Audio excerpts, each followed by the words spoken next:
Hey everyone, Ridden here, and thank you for coming. And tonight we're going to be taking a deeper look at Warner Brothers and DC's latest superhero blockbuster.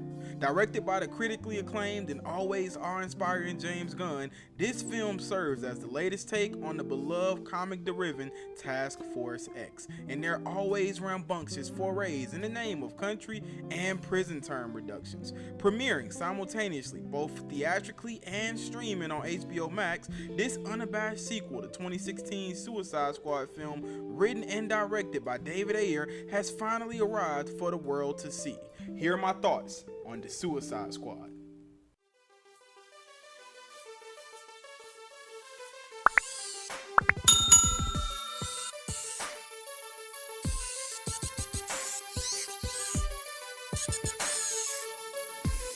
Welcome back, everyone. Getting right to why we're all here tonight. The Suicide Squad, starring Margot Robbie, Idris Elba, John Cena, and a host of others, has finally landed on HBO Max and the silver screens of theaters worldwide. For the better part of the last 2 years, and even more so since the first trailer release back in March, the expectation and thrill among the comic fandom has continually grown rapid. Justifiably so, considering the masterpiece of a film Gunn helmed the first Guardians of the Galaxy film to being, and the general middle-of-the-road reception its 2016 predecessor received. With all due respect to David Ayer and the film's star-studded cast, although the movie wasn't terrible, it simply wasn't as good as it could have been. Returning to today, the Suicide Squad, ever so elegantly distinguished from the prior, comes to audiences with not that high of a bar set to be seen as an improvement. The movie honestly bears more weight as the latest creation from the mind of James Gunn than it does as the latest film in the DCEU, or sequel to a successful movie that had Will Smith for which he didn't return, the latter historically not being the best representation of quality filmmaking. Oh my God.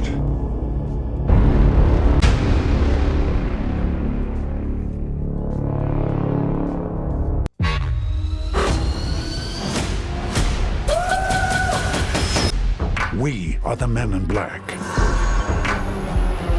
Coming off of having just been announced as Kevin Feige's right-hand man for Marvel's future not-so-grounded space adventures, James Gunn was seemingly untouchable in the company of esteemed New Age directors such as Taika Waititi. And then, tragedy hit in the form of some resurfaced tweets from early in his career, which ultimately led to Disney unceremoniously and abruptly pushing him out the door, starting an immediate bidding war among the other studios for his now available services. Ultimately, Warner Brothers ushered Gunn in, telling him he could have whatever property he wanted in the DCEU and run with it.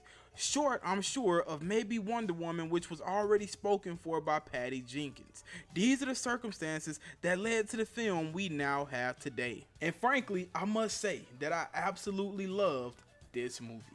All things considered, this movie now ranks in my top 3 films from the DCEU thus far, with only Snyder's Justice League and possibly Man of Steel coming in before it. I love the fresh new take on characters we'd already seen prior, such as Harley Quinn, Amanda Waller, and Flagg, that served as continuations of their prior performances, but with more flair and character development, and the additions of new characters such as Idris Elba's Bloodsport, John Cena's Peacemaker, Polka Man, King Shark, and Ratcatcher 2.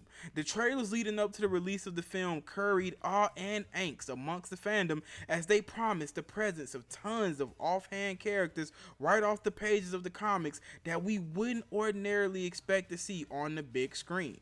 And I can honestly say the execution of the simple idea James Gunn had to bring these characters to life lived up every bit and then some to their viral social media expectations. It was awesome seeing the return and quick demise of Captain Boomerang, and the initial team that charges the beach as a distraction, not to their knowledge of course, was comprised of characters from all over the spectrum.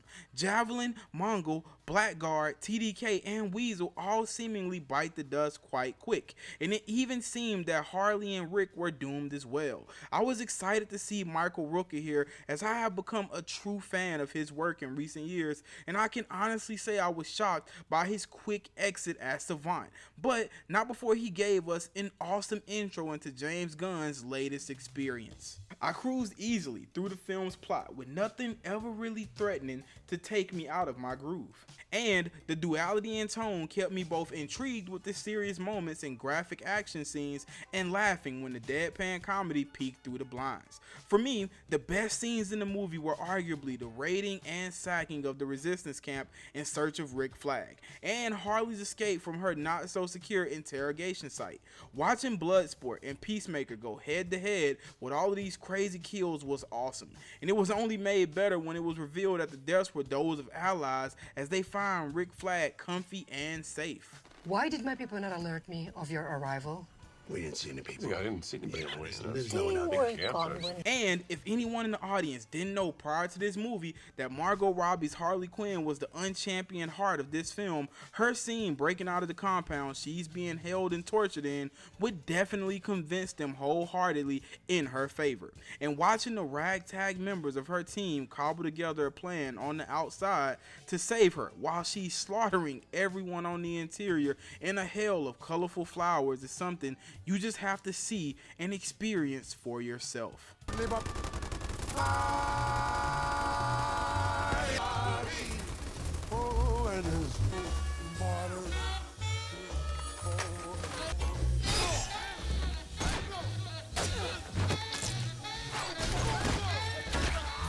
I also would like to highlight the very skilled development of sub-minor characters like King Shark and Ratcatcher number 2. On the bus, as the team makes its way to the club to apprehend the Thinker, we see King Shark sitting by the window solemnly watching a passerby couple on the street, simply having a moment with one another. And this, combined with the other subtle hints here and there, told me everything I needed to know about where King Shark's character angles were being placed for the entire film. As below the surface, he clearly yearns for the mutual connection humans have the ability to have that he simply can't. And the dialogue and reveal of backstories between Ratcatcher number 2 and Bloodsport were also very key, as I found myself beginning to care about and understand characters I would have honestly continued to not pay much attention to. It was also a cool reveal to see what Taika Waititi's role in the film was, as we later find out he was her father, deductively making him Ratcatcher number 1 that created the technology and taught her how to communicate with them. Save some cringe moments of dialogue here and there, I really enjoy all of the individual performances put forth here. John Cena has continued to improve in my eyes in his recent acting outings, making him viably the next possible successful wrestling crossover into Hollywood, behind the likes of Dwayne Johnson and Dave Bautista.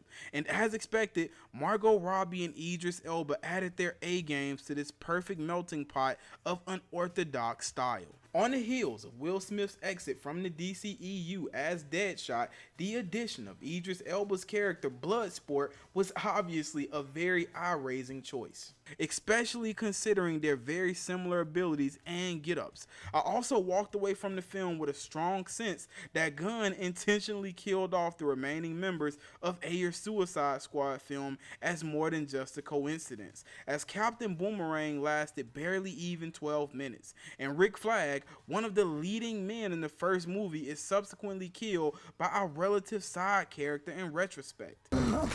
Fuck.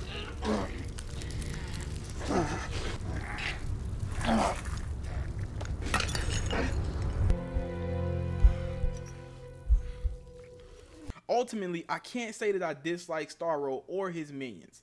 Visually, the presentation worked, and the silliness that you might think would accompany the main villain of a blockbuster film being a giant starfish from space who spent years under the eye and experiments of another villain called the Thinker with electrodes sticking out of his bald head wasn't really present.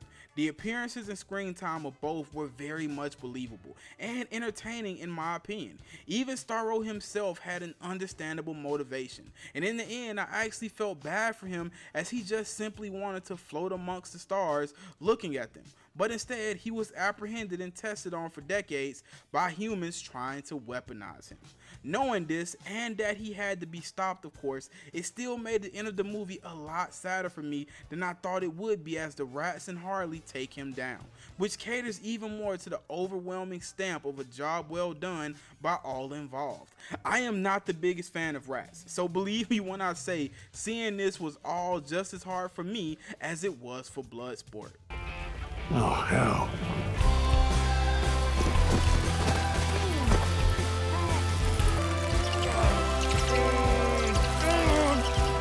All in all, I would highly recommend this film, as it surpassed all of my expectations and was thrilling from beginning to end. Due to several factors resulting from COVID, it unfortunately seems that the film didn't do too well at the box office, which makes sense really, as it was released day and date, both on streaming and theaters at the same time amidst an ongoing worldwide pandemic. We can hope that the overall positive reception the movie has gotten will weigh more heavily on the ultimate decision by the studio to possibly do another sequel than the failing theatrical numbers. But with these things, we can ultimately never know. For Marvel fans, we can breathe a sigh of relief, as James Gunn can now return back to the MCU in his contributions to Guardians and whatever other future plans Kevin Feige has in store for us. I will, of course, be continuing to cover all live-action Marvel and Star Wars Disney Plus content, and films from all walks of life that I have the pleasure of watching. And if you feel so inclined, I would love to have you back here week in and week out to continue to cover it all with us. Again, guys, be sure to like, comment, and subscribe, and click that bell for notifications if you've enjoyed our content here tonight. Jump down in the comments and let me know your thoughts. And while you're at it, be sure to check out some of the other content here on the channel. All of the necessary links are listed here below for you to keep up with the coming content and shareables. Please be sure to follow me on all social media platforms, or just the one you use most frequently. We are slowly but surely building a community here, and I would personally love for you to be a part of that. And last but not least, we have a merch store. So whether you see something you like or just simply want to support the channel, head on over to our shop and grab something, or grab everything. But again, thank you so much, guys and gals, for visiting here with us today. I really appreciate each and every viewing minute of your time you've given us. There's loads of content we'll be sending your way, so I'll be seeing you. But for now, be blessed. And it was written.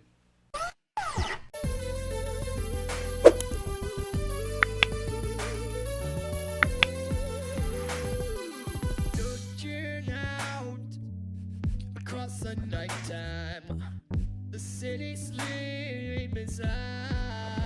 Yeah, hear her voice shake my window, sweet seducing inside. Yeah, send me out into the nighttime, for walls won't hold me tonight.